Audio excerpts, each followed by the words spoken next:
De hecho, la sexología se estudia mediante un posgrado, o sea, no hay una carrera como tal de sexólogo, sino carreras desde el área médica, médicos, enfermeros, psicólogos, psiquiatras, son los que llegan a estudiar este posgrado de sexología. Dificultad, le decimos dificultad eréctil, porque disfunción pareciera no funciona. No, sí funciona, pero a veces no. Entonces es una dificultad sexual. Eso es nuevo. Hay que notar. Una dificultad sexual. Entonces, y cuando hablamos de conductual se refiere como las recetas de cocina, ¿no? Vamos a... Como ejercicio. Como ejercicios. Un ejercicio. Ajá. ¿Cómo sería un ejercicio gestal y un ejercicio conductual, por ejemplo? Como un ejemplo. Por ejemplo, en lo gestal, pues sería desde lo simbólico, oye. Que veo muchos casos, y la mayoría de los casos no se habla de esto. El niño lo dijo una vez, otra vez, y el niño es regañado, castigado, o no se habla, simplemente eso no te pasó, y luego ya me llegan como adultos que vivieron un abuso y que tuvieron que callar toda su vida porque la familia les dijo de esto no se habla, porque regularmente sucede con familiares o personas cercanas al niño.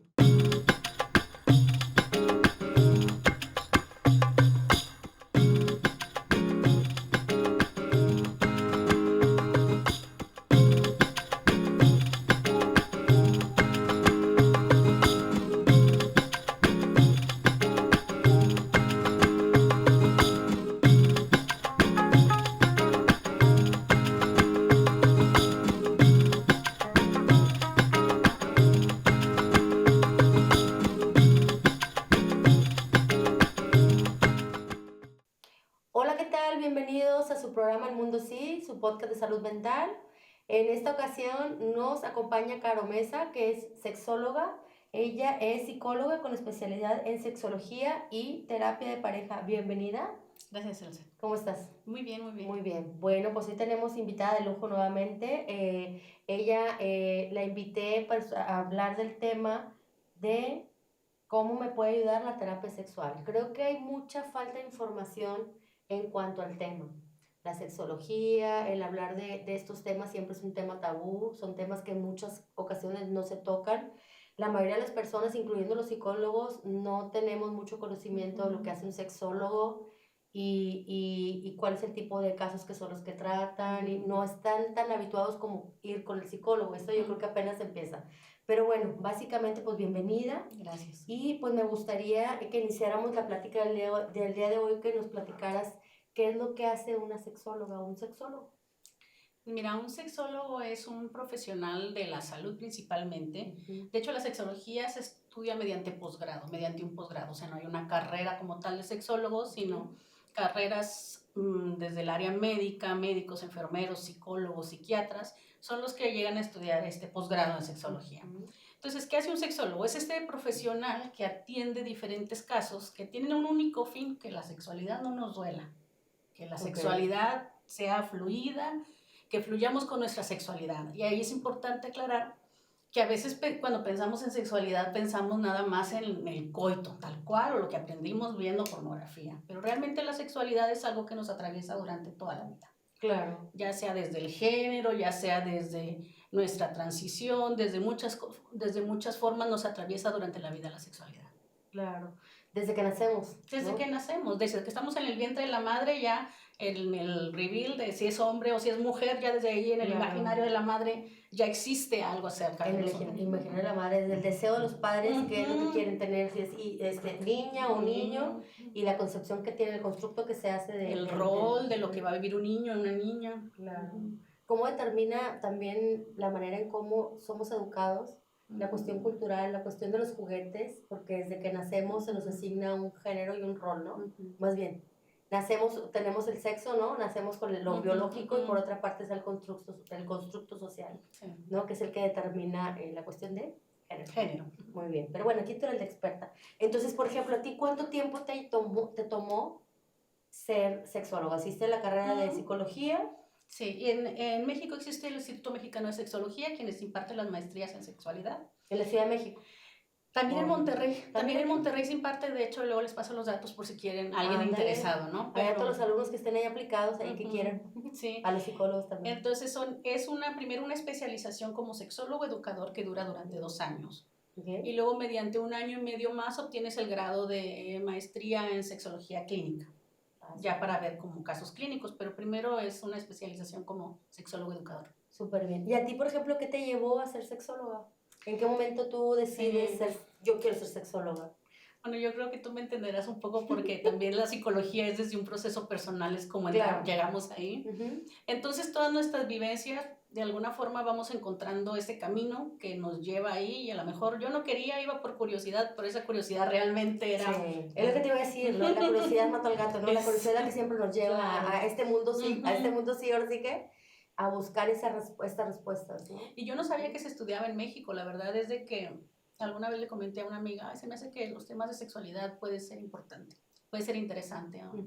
Y ella fue la que encontró como un anuncio de que, mira, están impartiendo maestría de sexualidad y es en Monterrey. Y yo, bueno, es el Instituto Mexicano de Sexología que está en Ciudad de México, pero que tiene diferentes capítulos en diferentes. ¿Tú ya vivías aquí en Monterrey? ¿Tú eres aquí de Monterrey? Yo soy de aquí de Monterrey. Ya, o sea, que no tuviste que moverte ni trasladarte. Así es.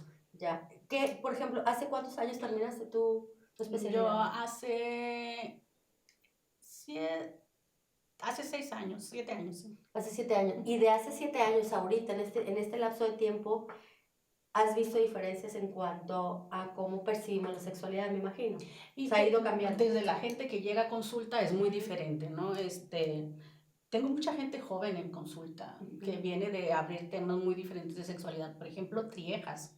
O sea, antes a lo mejor recibías parejas, ahora recibes a 3, ahora recibes a personas que viven en poliamor, de ese tipo de casos. Uf, yo creo que, bueno, vamos a estar sacando muchos temas, ¿no? El poliamor y tantas cosas que han ido cambiando con el tiempo, o sea, nuevas tendencias, digamos, no sé cómo se llame. Ok, muy bien. Y, por ejemplo, ¿cómo sabe alguien o cómo sé cuándo debo acudir con una sexóloga o un sexólogo? Es muy difícil darse cuenta que necesitamos a un sexólogo hasta que algo no nos duele dentro del aspecto de la sexualidad. No sé, por ejemplo, conmigo han llegado personas que dicen, es que yo tengo mi psicóloga con la que voy recurrentemente, pero no me atrevo a hablarle de temas de sexualidad. Entonces te googleé y saliste. O me apareció un video tuyo y saliste y entonces por eso saqué cita desde ahí.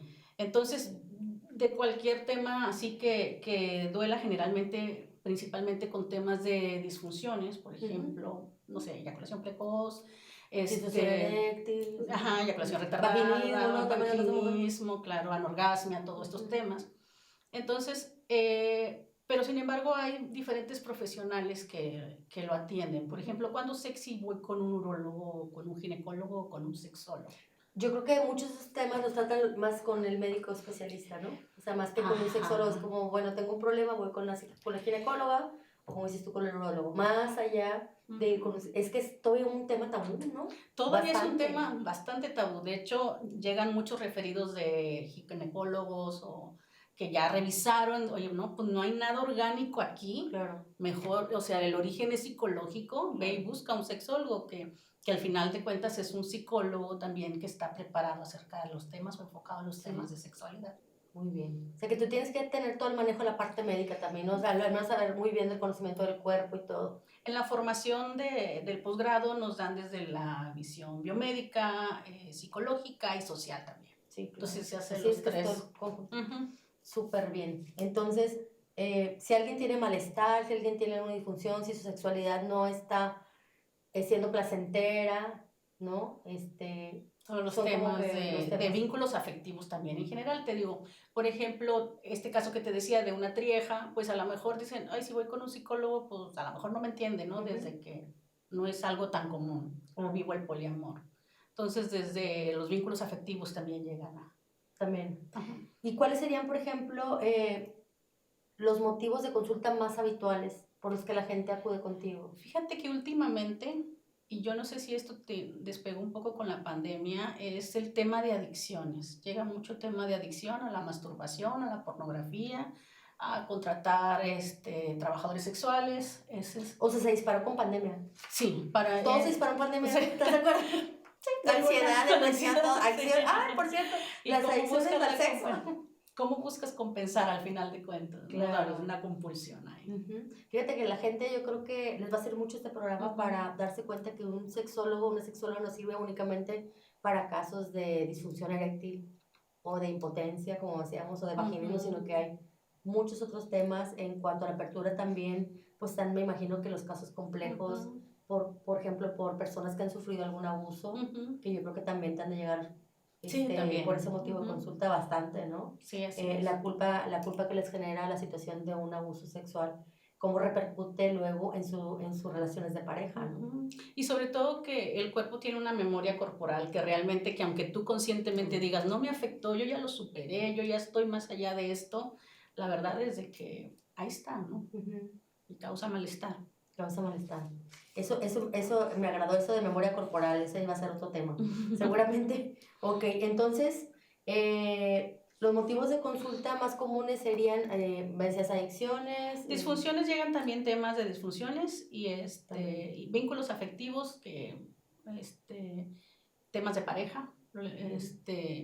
Fíjate que yo empecé a estudiar la especialidad en terapia de pareja precisamente porque pensaba que desde todos estos temas de la sexualidad eran al finalmente un reflejo de lo que está sucediendo en la pareja. Ujú. Sí, en algunos casos, pero la verdad es que no siempre, no hay una línea directa entre que si no está funcionando la relación, el problema es la sexualidad, no necesariamente, pero sí puede haber alguna influencia. Claro. Entonces, pero en los vínculos de pareja, por ejemplo, pues tenemos que, como en cualquier compulsión, al final de cuentas, o adicción, ¿no?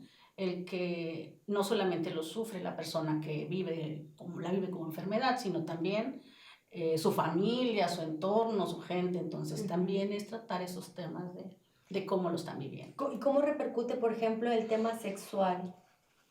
¿Cómo repercute en el paciente? O sea, ¿cuáles son las esferas que se ven afectadas? Pues desde todo, por ejemplo, en el caso de las parejas, imagínate una disfunción eréctil.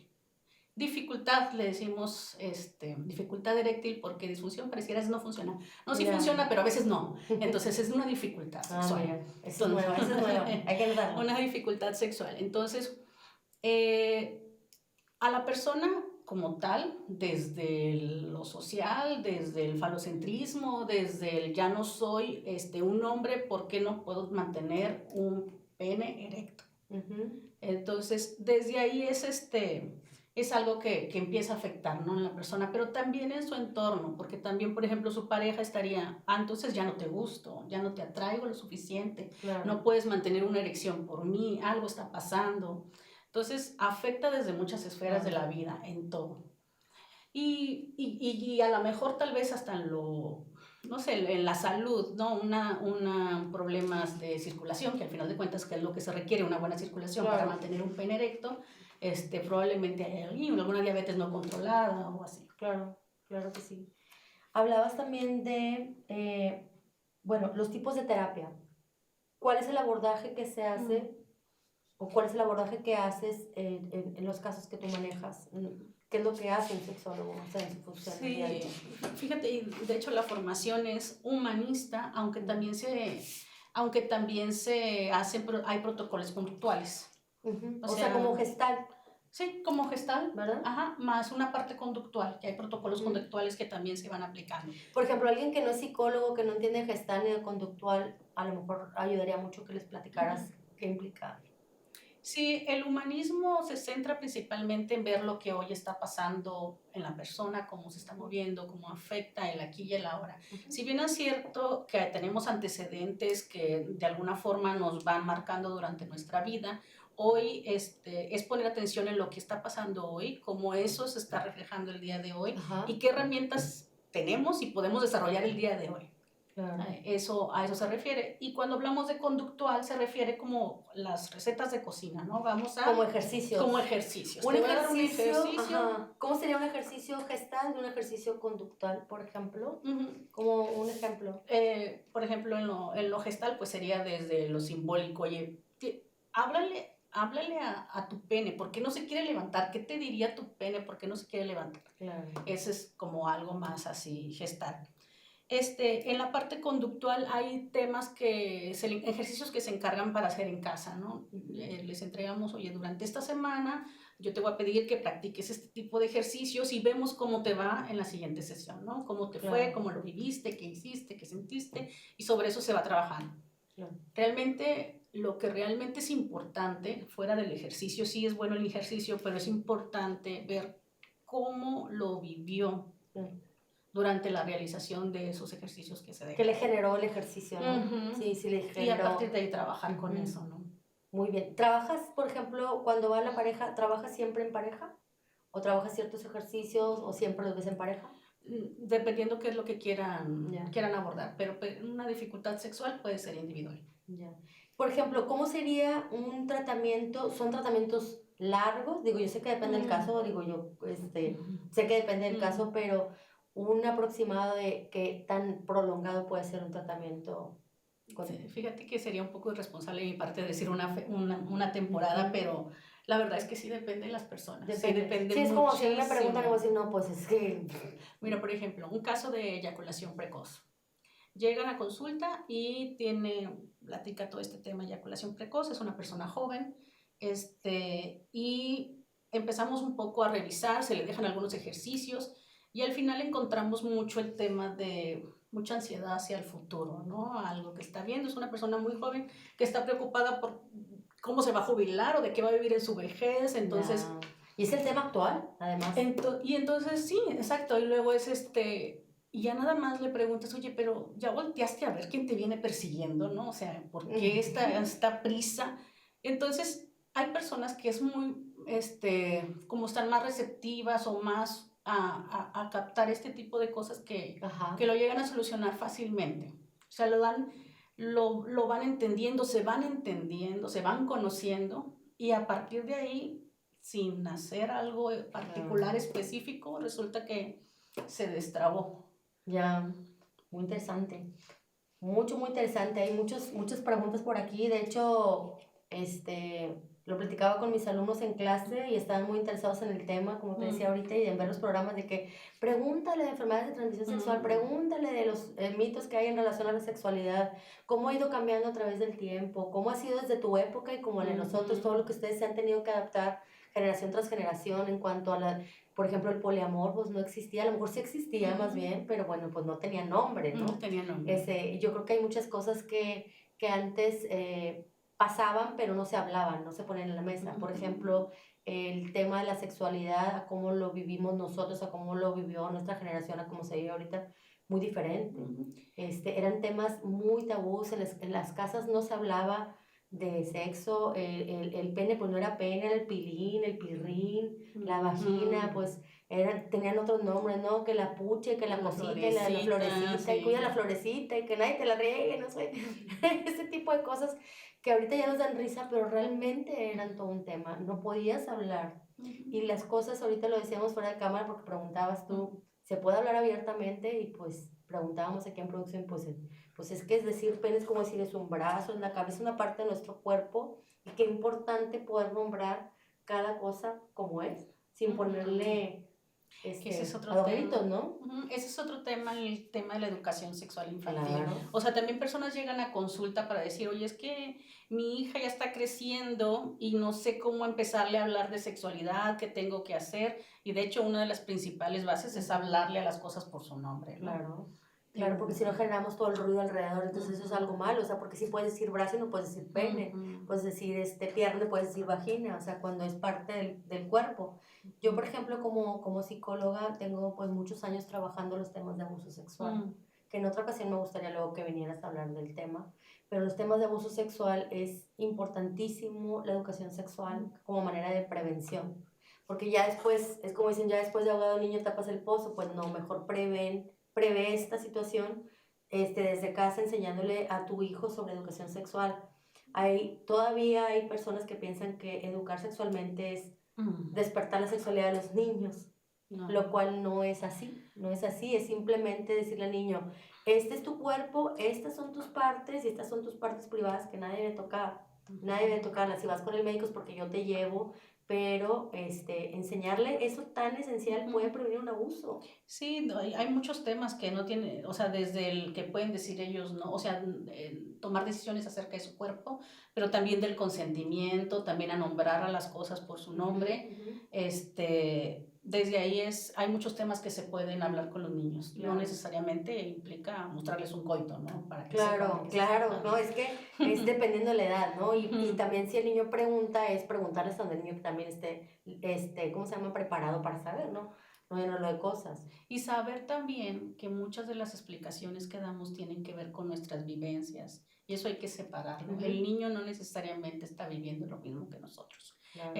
Todo este tema de morbo ya se lo agregamos nosotros como Ujú, adultos. ujú. Claro, claro, claro. Va a Pero ser bueno, como el chiste de la monjita, ¿no? De ¿cuál es el chiste de la monjita? que dice, la niña va y le pregunta a su papá, papá, ¿qué es pene? Y el papá pues va a buscar por todos lados, dice, ve, te habla tu mamá en la cocina o te habla tu mamá, ya está. Y mientras él Ajá. empieza a pensar en algo que le va a decir, total, dice, bueno, déjame buscar un diccionario, googlea, déjame ver, mira, dice, pene es el órgano, empieza a explicarle a la niña. Y luego de repente le pregunta, oye, ¿por qué quieres saber? No, es que las monjitas en la escuela nos dijeron que rezáramos para que nuestra alma no pene. Entonces, Sí, todo el morro del damos papá, feria ¿no? de Ay, más, damos sí. feria de más a los niños, Claro. estamos viéndolo desde nuestro contexto y no desde el contexto de los niños. Claro, pues por ahí decía un programa La Negra en la Cochina, ¿no? Ujú. ¿Te acuerdas? Tal La cual. Negra en la Cochina decía un programa, ¿no? Es de que la mete cochambrosa. Que no hay que poner, como dices tú, de nuestras vivencias. Eso es bien Claro. importante, porque luego sí llenamos a los niños de situaciones que no tienen por qué vivir y que a lo mejor nunca les va a tocar vivir, sobre todo si los cuidamos para que nunca les pase. Pero bueno, ese ya es otro tema. Me gustaría como ver si más adelante vienes y hablas del tema del abuso. Cómo es como podemos nosotros como psicólogas, tú como sexóloga y psicóloga, psicoeducar a la gente en cuanto a cómo hablarles a sus hijos acerca de la sexualidad, cómo prevenir un abuso, también qué hacer en una situación de abuso, qué hay que hacer después, porque yo, por ejemplo, veo, y es muy lamentable, lo tengo que decir, que veo muchos casos, y la mayoría de los casos no se habla de esto. El niño lo dijo una vez, otra vez, y el niño es regañado, castigado, o no se habla, simplemente eso no te pasó, y luego ya me llegan como adultos que vivieron un abuso y que tuvieron que callar toda su vida porque la familia les dijo, de esto no se habla, porque regularmente sucede con familiares o personas cercanas al niño. Entonces, ese creo yo que es un tema del cual sí me gustaría mucho traer aquí al mundo, sí, y con tu participación, obviamente, para que nosotros aportar nuestro granito en cuanto a prevención de abuso y manejo, ¿no? También del Sí, abuso con sexual. gusto. Sí, hablabas también del tema de las adicciones. Me gustaría a lo mejor que me platicaras algún caso que tú recuerdes. Mencionabas varios tipos de adicciones a la pornografía, no sé, el caso que tú quieras. Sí, hay muchos casos a la masturbación, mucho de masturbación y mucho también de pornografía y de contratar servicios sexuales también. Okay. Los famosos open, los masajes que luego vemos por ahí en las calles. Llegan de los dos aspectos, desde la persona que lo está viviendo como de sus parejas también. Okay. Es que descubrí en mi esposo un mensaje. Eso es lo más recurrente por lo cual llegan las parejas a terapia. Le encontré un mensaje con una chica o con una sexo servidora y bueno, sí genera un impacto muy fuerte en la pareja. Cuéntanos. Y algo que empieza desde una infidelidad, me está haciendo infiel, al final resulta ser un tema de una adicción. Alguien que regularmente está contratando prostitutas, trabajadores sexuales y estaba oculto, o sea, lo estaba manteniendo oculto, ya más como una compulsión, continuamente lo está haciendo. ¿Tú consideras que es una infidelidad? ¿Que sería considerada como infidelidad? Híjole, está bien difícil el término de infidelidad porque es diferente para cada quien, ¿no? A lo mejor para mí es infiel que esté chateando con alguien o no. Ya para mí es personal, infiel, ¿no? de que empieces a ver a otra persona. Mientras no sea por televisión, ¿no? Por videollamada, no importa, ¿no? No te contagie nada. Sí. Ya depende, ¿no? Y la verdad es que Esther Perel dice que la infidelidad, ella siempre habla mucho de los temas de infidelidad y dice que ha visto muchos matrimonios que han mejorado su relación al superar una infidelidad. ¿Es correcto? Y entonces le preguntan a ella, ¿entonces recomiendas una infidelidad para mejorar la relación? Y ella dice, también conozco a muchos enfermos de cáncer que lo han sobrevivido y han mejorado su vida. Claro. O sea, recomendaría la infidelidad tanto como enfermarse de cáncer. No, es que está canijo, la gente se separa a todos lados, ¿no? Es que la sexóloga me lo recomendó, ¿no? Sí. Para todos lados, sí.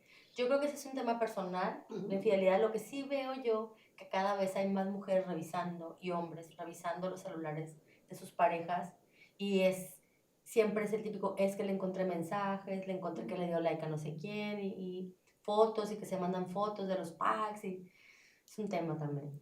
Y por ejemplo, en un caso particular es esto que salía como infidelidad realmente es, Lo secundario. pues era así un secundario. O sea, hay una adicción, hay una persona adicta Ujú, y hay otra persona que lo está sufriendo, que es ujú. su pareja, es su relación, todo. Y eso, por ejemplo, ¿cómo lo trabajas? Que ese tipo de cosas, por ejemplo, pues la persona, la que viene conmigo es su pareja. Es la que dice, es que esto es lo que Es la que estás encontré, sufriendo. esto es lo que estoy viviendo. Entonces es trabajar con ella pues, lo que le significa todo esto, ¿no? El estar con esta persona. De hecho, desde el alcoholismo, por ejemplo, otras adicciones como Ujú. drogadicción, alcoholismo, también hay trabajo con las personas significativas y trabajo con el enfermo, ¿no? Igual en este caso. Pero en este caso, si la persona que es adicta no quiere trabajar, pues no hay manera Sí, de... no, es Ahí como sí cualquier no hay adicción manera. o cualquier tratamiento, ¿no? Y es algo que estaba pasando en este caso, o sea, la persona no quería ir, entonces la que llegó conmigo fue su pareja. Ujú. Y es No, pues, trabajar con ella lo que le significa, vivir el duelo de expectativas, idealizaciones o todo lo que tenía cerca de la relación. claro. Y al final de cuentas lo importante es que pues ella va a decidir qué hacer con eso. Tampoco es como que podemos, de hecho, esta persona llegó conmigo, ya había ido con 3 terapeutas. La primera le había dicho, o le di a entender que lo que pasaba era que él estaba buscando afuera lo que no encontraba en la relación, lo cual Claro. es esto de que no necesariamente la relación es la culpable de lo que está pasando con cada uno, ¿no? Sí, sí, sí. Y otra era como que la estaban orillando mucho a tomar una decisión de separarse, pero pues al final de cuentas no, es más bien ayudar a resignificar lo que está pasando con ella y que haga lo que quiera hacer con eso, que inclusive continuar con la relación también es una opción válida. Claro, claro. Lo que sea que no le genere conflicto, ¿no? Porque a veces van como por la respuesta adecuada, por ¿qué debo hacer? ¿Lo dejo o no lo dejo? Pues es que quieren dejarte como la responsabilidad que tú decías por ellos y cuando en realidad ellos con el tratamiento tienen que llegar al punto de darse cuenta si desean o no continuar, como dices tú, ya resignificando el evento o los eventos, porque a veces son varios eventos, ¿no? Y si deciden o no. Sí. Hay un tema aquí, por ejemplo, la violencia en las parejas. Me imagino que también te llegan casos Sí. donde hay violencia en las parejas. Pero casi no la ven, es muy difícil a veces, es muy invisible.